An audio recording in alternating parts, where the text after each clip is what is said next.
At times, I feel a very crippling amount of sadness, and I can't always put my finger on the source of sadness, or misery, or dread, or anxiety.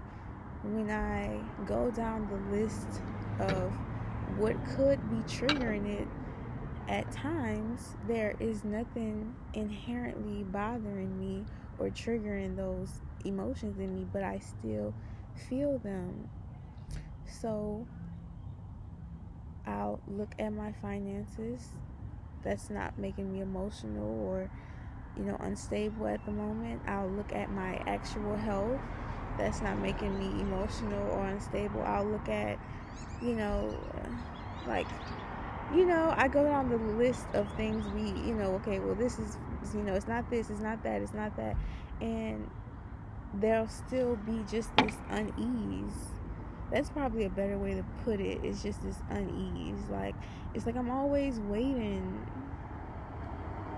for something. It's almost like I'm getting ready for the sadness. I'm preparing for it. Like, I had a really hard week last week. I was in a lot of pain. And this week I feel much better. I feel a lot better, actually. And I found myself kind of just like saying, like, oh, I don't want to get too happy, because what if I start to be in pain again?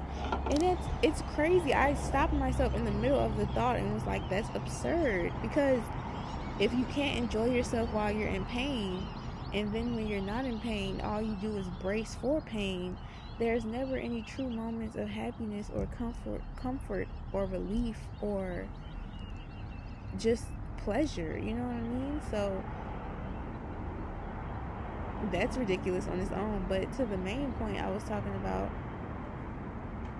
this uneasy feeling is something that's followed me my whole life, and it's something that I keep thinking I could, like, fix with things. Like, well, when I get a bigger place, I'll not have this unease. Or when I am of a certain status, I won't have this discomfort. Or when I acquire a certain knowledge, I won't feel this way. But truthfully, I don't, there's nothing that'll fill this void. And I think it's something we all struggle with, and I think it's something we all try to find salvation from in many of things. Some people drugs, other people relationships and sex, other people businesses and jobs, careers. And I think that's where a lot of midlife crises come from, or I'm assuming. But because you spend your whole life being this thing, and once you can no longer associate with this thing, it kind of leaves you confused as to who you really are as a person, because you're more than a mother, or you're more than a tech bro, or you're more than a dancer, or you're more than a chef, or you're more than a father, a brother, a spouse. You're more than these things. But when you over identify with them for so long, they kind of become your identity and a crutch.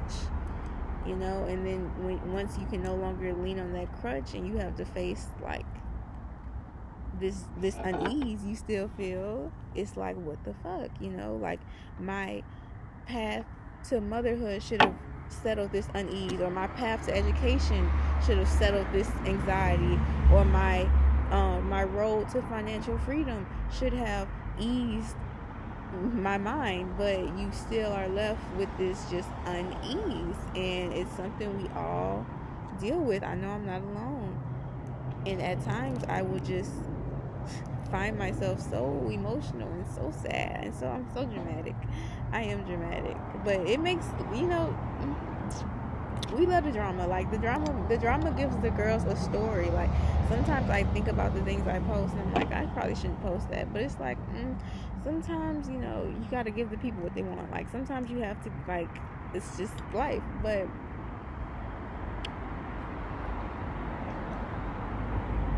I forgot what I was saying. But yeah, try to avoid this unease. But what's crazy is every time I actually address the discomfort I feel, I actually end up feeling a lot better. It's only ever when I ignore the discomfort and I ignore the dis-ease, the uneasiness in my spirit, and I ignore the anxiety, that's when, it kind of starts to become consuming. But when I actually address it and be like, okay, what's wrong? Okay, so what's wrong? Okay, so nothing. Okay, so let's chill, let's vibe, let's vibe, let's okay, that's when I can get over it. But that's a life lesson I'm learning amongst everything, is that addressing the problem is better than ignoring the problem. And that is a simple lesson, and it sounds easy, but it's actually very hard when you apply it to real life, because sometimes the lesson may be that you need to leave someone you love, or the lesson may be that you need to quit your job. It might be something you really don't want to do. So even though it seems simple enough, when it's time to really apply it, it becomes a lot harder. Something else I'm starting to learn: everything sounds good in theory, everything works in theory, all experiments and hypotheses work in theory.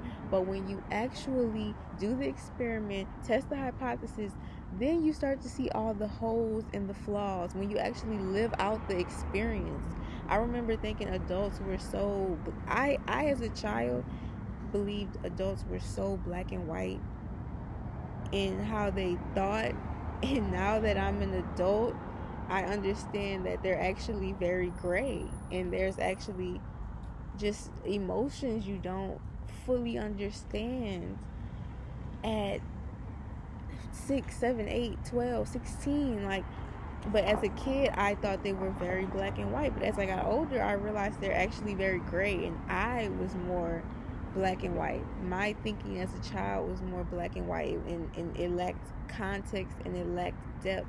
Now that I'm older, I understand that things are harder than they seem.